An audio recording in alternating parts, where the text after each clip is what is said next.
Este video es la segunda parte de nuestro tema titulado Niñez o Madurez Espiritual, y también es una comparación de la carta a los Corintios con la carta a los Hebreos. Y vamos a continuar inmediatamente en donde nos quedamos, pero primero les sugiero a que escuchen la primera parte si no lo han hecho, para que puedan seguir el contexto de lo que vamos a hablar hoy. En el video anterior nos dimos cuenta que antes de Hechos capítulo 28, el apóstol Pablo no predicó públicamente acerca del gran misterio del un solo cuerpo, ni tampoco lo puso por escrito. Pero creemos que el apóstol comunicó algunas enseñanzas del misterio a algunos cristianos creyentes de entre los que eran más espiritual. Enseguida ustedes se van a dar cuenta a qué me refiero cuando digo algunos que eran más espiritual que otros. En 1 Corintios capítulo 2 versos 6 y 7 el apóstol nos dice a quién le comunicó acerca del misterio. Veamos lo que dice. Sin embargo, hablamos sabiduría entre los que han alcanzado madurez. Ahí lo tienen. ¿A quién le comunicó el apóstol el misterio? A los cristianos que han alcanzado espiritualmente madurez. Verso 7. Hablamos sabiduría de Dios en misterio, la sabiduría secreta, la cual Dios predestinó desde antes de los siglos para nuestra gloria. ¿Para quién? Para nuestra gloria. ¿Desde cuándo? Desde antes de los siglos, o sea, desde antes de la fundación del mundo. En el capítulo 3, el apóstol continúa escribiendo y dice: de manera que yo, hermanos, no pude hablarles como a espirituales, sino como a carnales, como a niños en el Cristo. Les di a beber leche y no vianda sólida, porque aún no eran capaces, ni son capaces todavía. Porque diciendo el uno, yo ciertamente soy de Pablo, y el otro dice, yo soy de Apolos.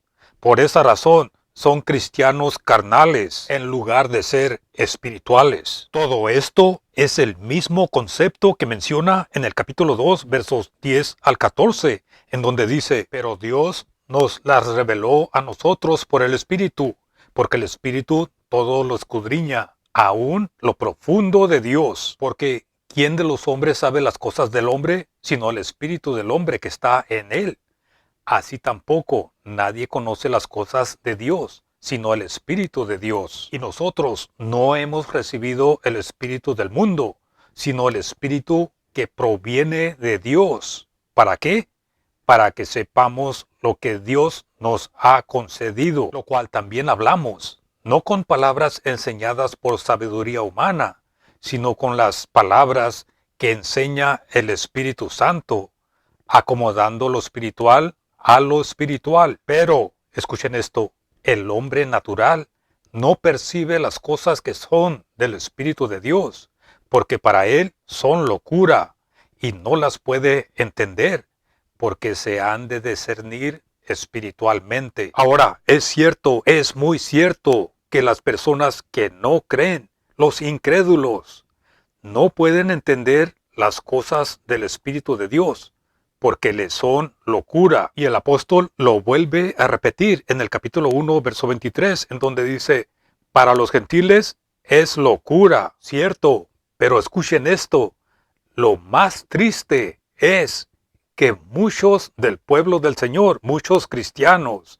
toman la misma actitud que toman los incrédulos cuando oyen algo, cualquier cosa que vaya más allá de lo que ellos llaman la simplicidad del Evangelio. En el capítulo 2, verso 14, ya se nos dijo que tales cosas son locura para el hombre natural. Ahora, considerando lo que dice el verso 13, que en realidad la traducción correcta dice, explicando o declarando cosas espirituales a creyentes espirituales. Explicando cosas espirituales a creyentes espirituales es la traducción más correcta. Con esto nos podemos dar cuenta que los cristianos de la ciudad de Corintios, ellos mismos se pusieron al nivel del hombre natural. Y en el capítulo 3, verso 3, el apóstol se dirigió a ellos como a hombres carnales, en lugar de ser hombres espirituales. Les di a beber leche, dice en el capítulo 3, verso 2. Les di a beber leche. La leche, o sea, el Cristo crucificado, es lo único que ellos podían recibir. Al contrario, la vianda sólida, la que no podían saborear ni digerir, era la enseñanza que los iba a preparar para el gran misterio acerca del Cristo y su iglesia. En ese tiempo, el apóstol Pablo solamente le pudo presentar a los que habían alcanzado madurez espiritual. En el capítulo 3, verso 4, el apóstol continúa enseñando que olvidarse del Cristo y engrandecer a sus pastores y ministros era muy claro la causa de su falla, la causa del fracaso. Y escuchen esto, es lo mismo hoy en día. Los hombres están bien agarrados de sus denominaciones.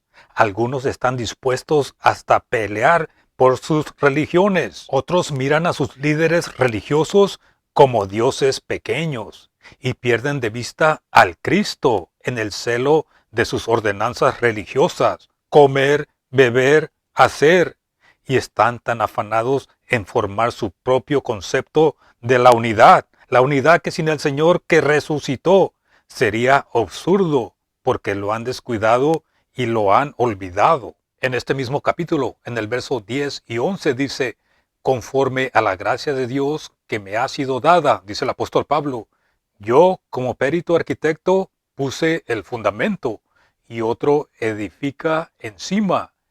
Pero, escuchen esto, cada uno mire cómo sobre edifica, porque nadie puede poner otro fundamento que el que está puesto, el cual es Jesús el Cristo. Esto nos señala uno y el único fundamento, que es Jesús el Cristo, y se nos pide que prestemos atención a cómo construimos sobre él. ¿Por qué? Porque en el verso 13 se nos dice que todo, excepto el templo de Dios, será quemado y será destruido. Ahora escuchen esto también. Conocemos a muchos creyentes cristianos que están seguros que están sobre edificando en el verdadero fundamento. Sí, pero también estamos seguros de que están sobre edificando algo que Dios ha derribado y abolido. Y el triste resultado será por causa de fallar a dividir correctamente la palabra de verdad.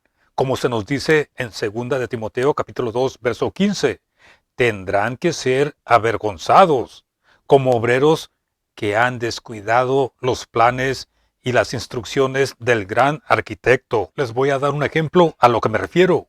Hay un grupo de creyentes que se reúnen los domingos por la mañana y por 15 meses, el mensaje ha sido una explicación del Sermón del Monte de Mateo capítulo 5. Me pregunto, ¿podrán dirigir ese grande interés que ellos tienen más bien a saber cuál es la esperanza de su llamado y cuáles son las riquezas de la gloria de su herencia en los santos? Efesios 1:18. Pero volviendo a la enseñanza, en la carta a los Hebreos capítulos 5 y 6 nos encontramos con una situación muy similar a la que había con los corintios. Pero escuchen esto, los hebreos cristianos no estaban magnificando o engrandeciendo a Pablo, a Apolos o a Cefas, Pedro. Pero noten esto, ellos estaban magnificando o engrandeciendo a ángeles, a Moisés, a los padres, el templo material con sus ritos y al sacerdocio con sus sacrificios. Y el resultado fue igual de desastroso, porque al igual que los corintios, por causa de su carnalidad, no podían entender las cosas profundas de Dios. Lo mismo fue con los hebreos. Ahora, el mensaje principal en la carta a los hebreos es señalar al Cristo como supremo, para que en todo Él tenga la preeminencia. Porque noten lo siguiente, en el capítulo 1 se nos dice que el Cristo es superior a los ángeles. En el capítulo 3, Yeshua el Cristo superior a Moisés. En los capítulos 5 al 8, el Cristo es superior al sacerdocio de Aarón. En los capítulos 9 y 10, el Cristo es mayor que todos los sacrificios. En el capítulo 12, verso 2, tenemos al Cristo como el príncipe, el autor y el consumador de la fe, enfrente de nuestros ojos, después de mencionar en el capítulo 11 una lista grande de héroes de la fe del Antiguo Testamento. En esta carta a los cristianos hebreos, el apóstol los dirige a ellos hacia el Cristo, el Señor resucitado, en una manera muy clara, igual como lo hace en la carta a los Efesios. La carta a los hebreos es una carta inspirada, escrita por el apóstol de los gentiles, pero fue escrita para sus hermanos según la carne, después de que se cerraron las puertas a las promesas del reino en Hechos capítulo 28. Esta fue su última carta de exhortación a sus hermanos hebreos. Ahora, en Hebreos capítulo 5, en cuanto a la relación del sacerdocio de Melquisedec con el Cristo, es algo que el apóstol tenía mucho que decir, pero noten que el apóstol les dijo algo a los hebreos cristianos, muy parecido a lo que les dijo a los corintios. Noten a lo que me refiero en Hebreos capítulo 5, versos 10 y 11. En el verso 10, hablando del Cristo, dice, designado por Dios, sumo sacerdote a semejanza de Melquisedec. Ahora bien, respecto a esta persona, Melquisedec, tenemos mucho de qué hablar, pero difícil de explicar por cuanto ustedes son débiles en su oír. ¿Notaron la última parte del verso 11? Tenemos mucho de qué hablar, pero difícil de explicar, por cuanto ustedes son débiles en su oír. Permítanme decirles que el sacerdocio de Melquisedec y el un solo cuerpo de Efesios capítulo 2, verso 16, están en cierta manera relacionados, están juntos, tal vez más de lo que algunos pueden comprender. Les voy a mostrar un pequeño ejemplo en Hebreos capítulo 7, versos 6 y 7, cuando Melquisedec bendijo a Abraham. Eso fue bastante para mostrar que Melquisedec era mayor que Abraham, porque así se nos dice en el verso 7. Por tanto, sin duda alguna, el menor es bendecido por el mayor. Ahora, la iglesia, la asamblea del un solo cuerpo, tiene una esfera de bendición que está localizada en los lugares celestiales, en el Cristo. Esto es algo muy desconocido para Abraham, porque nunca le fue revelado. Es cierto, Abraham esperaba la ciudad celestial, la nueva Jerusalén, pero esa ciudad celestial va a bajar, va a descender del cielo, mientras que nosotros, los creyentes hoy en día, los miembros del un solo cuerpo, nos alegramos de que tenemos una ciudadanía en el cielo y esperamos el llamado de Dios hacia arriba. Noten la traducción correcta en sus pantallas. Filipenses capítulo 3, verso 14. Esperamos el llamado de Dios hacia arriba. Ahora, continuando en Hebreos capítulo 5, verso 12, dice así, porque debiendo ser ya maestros, después de tanto tiempo, tienen necesidad de aprender cuáles son los principios elementales de la palabra de Dios, porque aún necesitan leche en vez de alimento sólido. La palabra tiempo sugiere, 1, que ellos habían sido cristianos el tiempo suficiente para ser capaces de enseñar a otros. 2, que ya había llegado el tiempo en que el reino había sido puesto a un lado y por eso ya deberían de haber estado listos para recibir y transmitir la nueva enseñanza de la gracia de Dios. Era tan dañoso el aferramiento que ellos tenían a las cosas viejas que ya pasaron, que incluso necesitaban instrucciones en los primeros rudimientos. Esta palabra rudimientos también es traducida como los primeros principios, algo que significa empezar de nuevo, como el abecedario. Noten en el verso 13, eso es capítulo 5, verso 13, que los primeros principios representan la leche, la vianda para niños, mientras que en el verso 14, el alimento sólido es para los que han alcanzado madurez. Ahora noten también que tenemos las mismas palabras en 1 Corintios capítulo 2, verso 6, donde dice, sin embargo, hablamos sabiduría entre los que han alcanzado madurez. Y las mismas palabras en 1 Corintios capítulo 3, verso 2. Solamente los que habían alcanzado madurez espiritual son a los que el apóstol podía dar el alimento sólido del misterio. Y como ven, en el 1 Corintios y en Hebreos, el caso es idéntico. Volviendo a la carta a los Hebreos, en el capítulo 6, verso 1, dice, por tanto, dejando ya los principios de la doctrina de Cristo, vamos adelante a la perfección, no echando otra vez el fundamento del arrepentimiento de obras muertas de la fe en Dios. La palabra perfección es la misma palabra madurez. En otras palabras, aquí dice, dejando ya la palabra del principio de la doctrina del Cristo. Vamos adelante, movámonos hacia la madurez. Vamos adelante hacia la madurez. Luego sigue diciendo, no echando otra vez el fundamento. Este no es un fundamento que es el Cristo mismo. No, este fundamento se refiere a un fundamento de doctrinas y ordenanzas. Noten que se les mandó a dejar esta palabra del comienzo, del principio de la doctrina del Cristo. Dejar y no echando otra vez. Los primeros 3 versos del capítulo 6 son muy importantes que los entendamos y por esa razón haremos una enseñanza separada en el siguiente video. Pero continuando en este capítulo, en los versos 7 y 8, el apóstol les da una ilustración de 2 pedazos de tierra.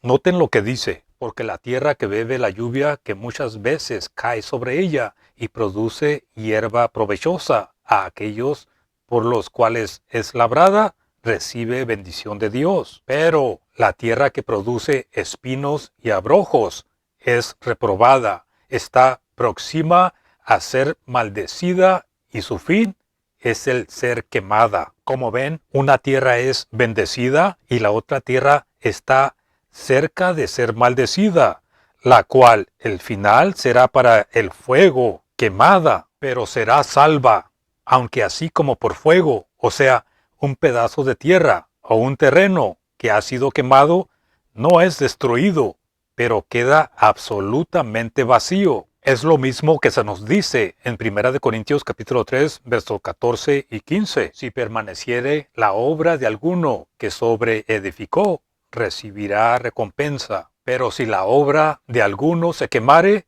él sufrirá pérdida, si bien él mismo será salvo, aunque así como por fuego. Para mostrarles lo que hemos estado hablando en una manera más clara, les voy a mostrar una lista de palabras claves, palabras principales en los 2 pasajes que hemos estado estudiando. Como pueden ver, en 1 Corintios se mencionan niños en el capítulo 3, verso 1. En Hebreos, capítulo 5, se menciona niños en el verso 13.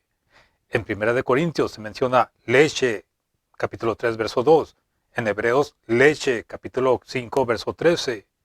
En 1 Corintios, alimento sólido, capítulo 3, verso 2. En Hebreos, alimento sólido, capítulo 5, verso 14. 1 Corintios, madurez, en el capítulo 2, verso 6. En Hebreos, madurez, en el capítulo 5, verso 14. En 1 Corintios, un fundamento, capítulo 3, verso 11. En Hebreos, fundamento, capítulo 6, versos 1 y 2. 1 Corintios, fuego, capítulo 3, verso 13. Hebreos, fuego, capítulo 6, verso 8. En Corintios, 6 cosas edificadas, capítulo 3, verso 12. en Hebreos 6 elementos. Capítulo 6, versos 1 y 2. Ahora, esta lista no es simplemente para mostrarles la similitud de los dos pasajes, sino más bien esta lista nos muestra la razón de por qué la enseñanza del misterio no pudieron entender. La enseñanza del misterio es la gloria y el privilegio de esta era presente en que vivimos en los planes de Dios. La enseñanza del misterio está conectada y es parte del anuncio del Evangelio. Efesios capítulo 3. En el mundo cristiano hay muchos que continúan en las obras de la carne, continúan en los primeros principios, simplemente porque están fallando en dividir correctamente la palabra de verdad, como se nos dice en 2 de Timoteo capítulo 2, verso 15. El mundo cristiano está tan decidido y están muy concentrados edificando sobre un fundamento, un edificio en acuerdo con Hechos capítulo 2 y el Evangelio del Reino, pero no tienen ni ojos, ni oídos, ni corazón para los lugares celestiales en el Cristo, algo que está muy claro en la carta a los Efesios. Tal parece que el mundo cristiano no sabe nada de la verdad que tenemos en la carta a los Efesios, porque están hundidos en ordenanzas y están ocupados con templos hechos con manos. El cristianismo moderno es una anomalía. Parecen ser la descendencia de los que estaban en Corinto y entre los hebreos. Y tú, estimado oyente, ¿en dónde te encuentras? ¿Eres de los que claman de regreso al vivero, de regreso a la esclavitud? ¿O eres como el apóstol cuando dijo, una cosa hago, olvidando ciertamente lo que queda atrás y extendiéndome a lo que está adelante? En Filipenses capítulo 3, verso 13. Pero según como vayamos apreciando la enseñanza del misterio y toda la verdad que tenemos en las cartas de Efesios, Filipenses y Colosenses, nos ayudarán a decidir y enfrente del Señor si aún somos niños o somos maduros espiritualmente. Continuaremos en Hebreos capítulo 6 en el siguiente video. Los invito a que se suscriban, pongan sus preguntas y sus comentarios. Gracias por todo su soporte y que Dios los bendiga.